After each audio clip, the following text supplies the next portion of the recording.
had those two things, and you had a blooming DeAndre Hopkins at receiver, you would have a team that would control the ball better. And I thought Jadeveon Clowney would have an impact. He didn't.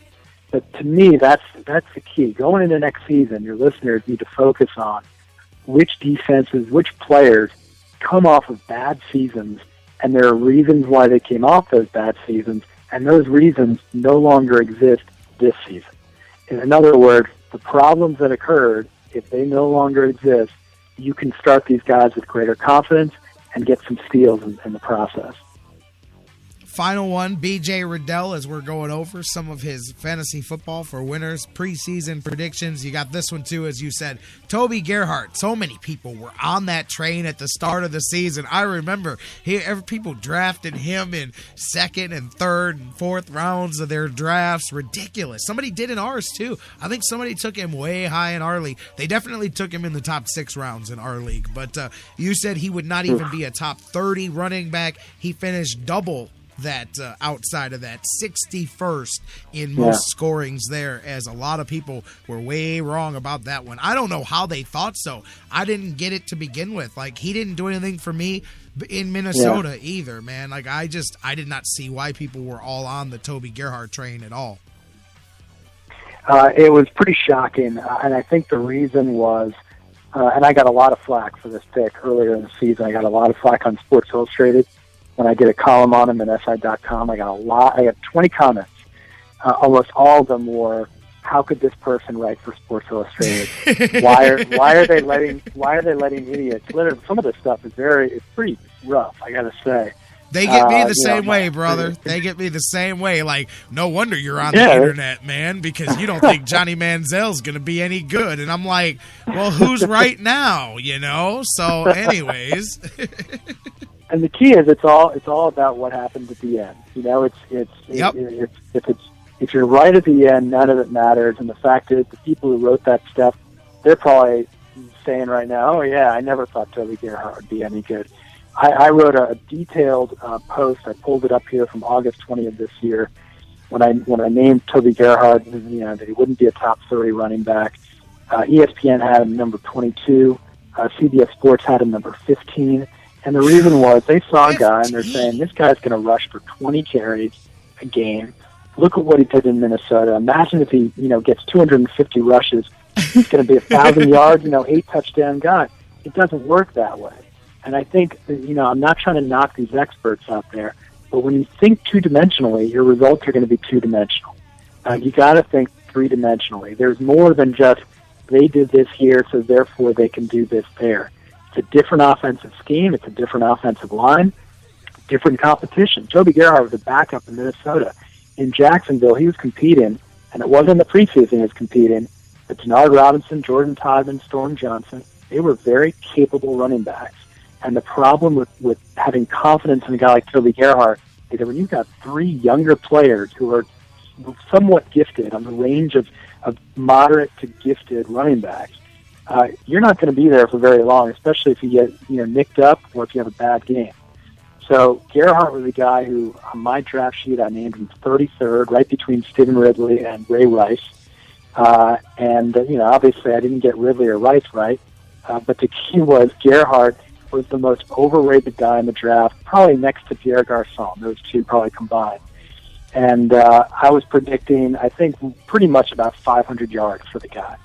That's pretty much how it turned out. I think he may have gotten 300 or 400. You can correct me on that. But people who bought into him, we all have to learn our lessons with this. 9 times out of 10, when you see another Toby Gerhart, a guy coming from another team as a backup, he's 27, 28 years old, gets a big contract, plays he had a bad offensive line and has a lot of competition in the preseason, don't buy into it.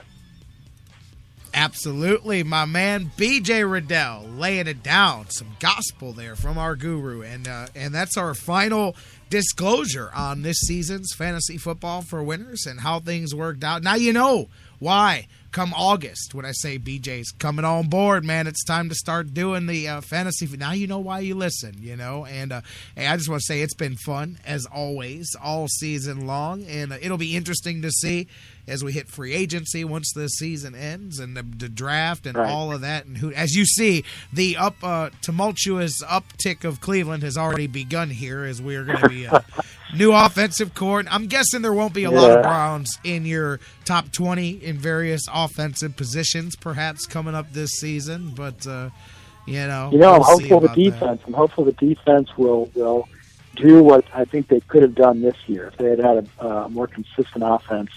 That defense is still a good defense, and it's just it's a shame that you happen to be in a situation where the defense can't be given the opportunity to do it. What it could do best if it had a decent offense. All right, BJ, my last question for you has nothing to do with fantasy football. Let's talk about the real thing. There's 8 teams left. Just who do you got winning this whole thing? What's your Super Bowl looking like? Yeah, it's tough because, not to hedge, but you got Aaron Rodgers playing hurt.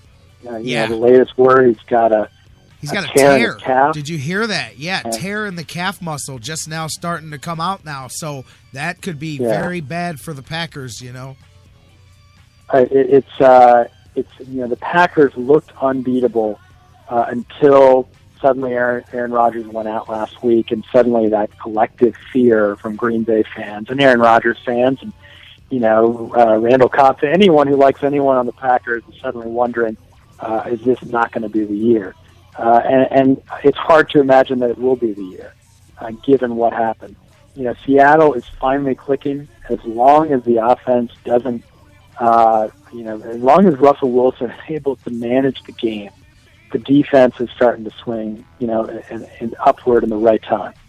And honestly, I think Denver's going to be back to, at least to face them. I really believe in a Denver-Seattle finals, and I'm kind of contrary on this. Peyton Manning, Julius Thomas, these guys have not looked good. Emmanuel Sanders has slowed down. But the key for me is C.J. Anderson is almost unstoppable. Yeah, he is. And Ronnie Hillman used to be almost unstoppable before he got hurt, and C.J. Anderson took over. They have 2 number 1 caliber running backs between Hillman and Anderson guiding the ball. They have a decent defense, and they have Peyton Manning, who, if he had to be a game manager, would be the best game manager in the business. So, the fact that they have Demaryius Thomas, Julius Thomas, Emmanuel Sanders, push that a slow clock and control the game because C.J. Anderson isn't slowing down. And that's why I do believe we're going to see a rematch from last year, and I think the result is going to be different, if only because there's going to be this aura around Peyton Manning. Is this going to be his last chance? It probably will be, and I think he's going to find a way, and his team's going to find a way to beat Seattle. So I'm going on record. You can scribble it down. Denver, yes. Seattle, yes, comma, no. And we'll check back in late next summer and see how it all turned out. I'm with you. Before the season, I had the rematch. I know it's rare, and it very rarely ever happens. But it hasn't happened yet. So let's not say anything because New England can ball. I mean, Baltimore can go pull an upset in New England as well. So there's still 3 teams. I'm counting out the Colts. I'm not gonna lie, but there's still 3 teams very capable of winning the AFC. I've got Seattle, no doubt, especially now. I thought Green Bay may be able to take care of Seattle in the championship, but man, I don't know if they get there because if it's cold in Green Bay and Aaron Rodgers is limited, the Cowboys are gonna lean on DeMarco Murray, and they may be able to lean on him right into an NFC championship. Although, I mean, we just know Green Bay is a completely different team when Aaron Rodgers is the man and when he's not. We've seen it. It's not like a guess. We know the difference between the 2 Green Bay Packers teams. So that now that the news that it's a tear and that he may be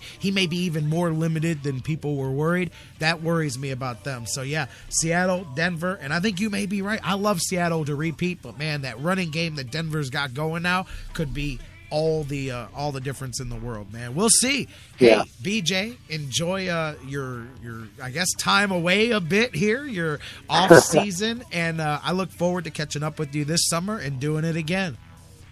Thanks, JR. It's a pleasure as always. I really enjoy talking with you every week, and I hope you have a fantastic continuation of the year, and looking forward to checking back with you in about 6 months.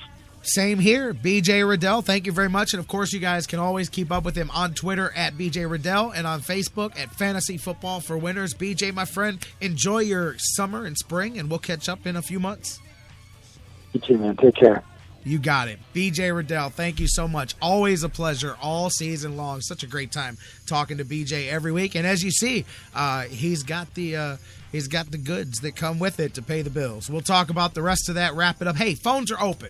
216-539-7535. If you tried to get through earlier and the phones weren't open, they are now. Last chance. 216-539-7535. Otherwise, we're coming back, setting the stage tomorrow and wrapping it up next here on the Sports Fix. Come on and shake it till you break. Do it, move it. Shake your body now. There's something kind of about a kid that's never played baseball. Throwing you the best sports commentary in town. The Sports Fix. Portions of the Sports Fix brought to you by Fantasy Jocks. Looking to upgrade your league trophy? Check out fantasyjocks.com for championship belts, rings, trophies, and more. Fantasy sports lovers, you put so much time, hard work, and effort into playing week to week that it quickly stops being a fantasy and starts getting real. Real time spent making real decisions, creating real victory. I'm the greatest man in the world! And when the smoke clears, you want to show off those victories with a real prize. I mean, a really real prize.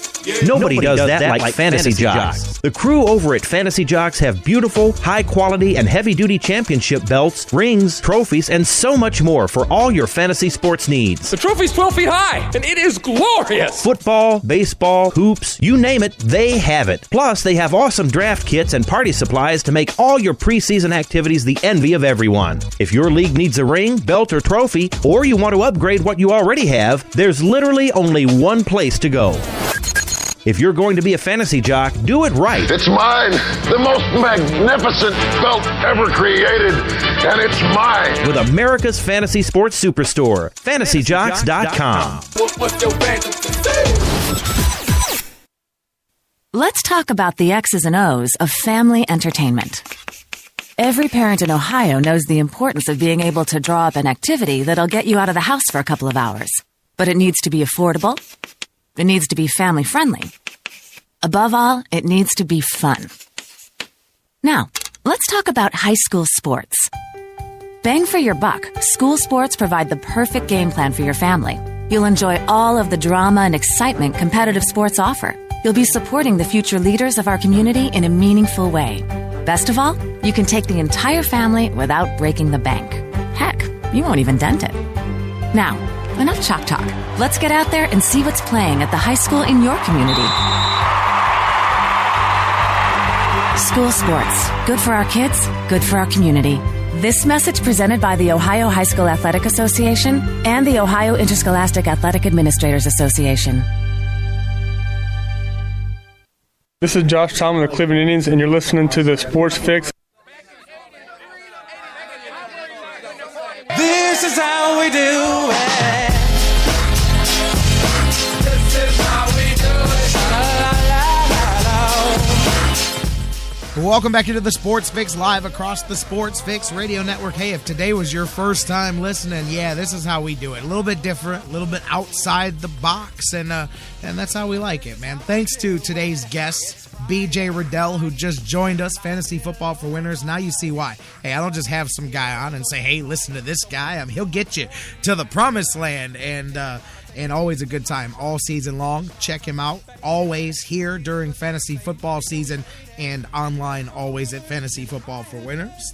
Mike Brandyberry from didthetryWinLastNight.com. Good time talking some baseball with him as we're getting. Hey, I know it's hard to believe it because it's 2. It's gone up a whole degree. I'm looking at my phone. It says Cleveland, 2 degrees outside right now, and it was 1 when we started the show, so it's doubled in temperature since we've been on the air. It's a good thing, right? There's nowhere to go but up at that point. The positive numbers run out pretty quickly here, but anyways, it's going to be a tough one for the Vikings to draw with that weather tonight. Good thing they're giving out ice scrapers because people are going to need them to get out of the parking lot tonight. But anyways, thanks to Mike Brandyberry from DidTheTribeWinLastNight.com. He'll be with us next week as we start previewing and leading you up until spring training. Can't wait. I can feel the warm-up already. And thanks to Eddy Jansen.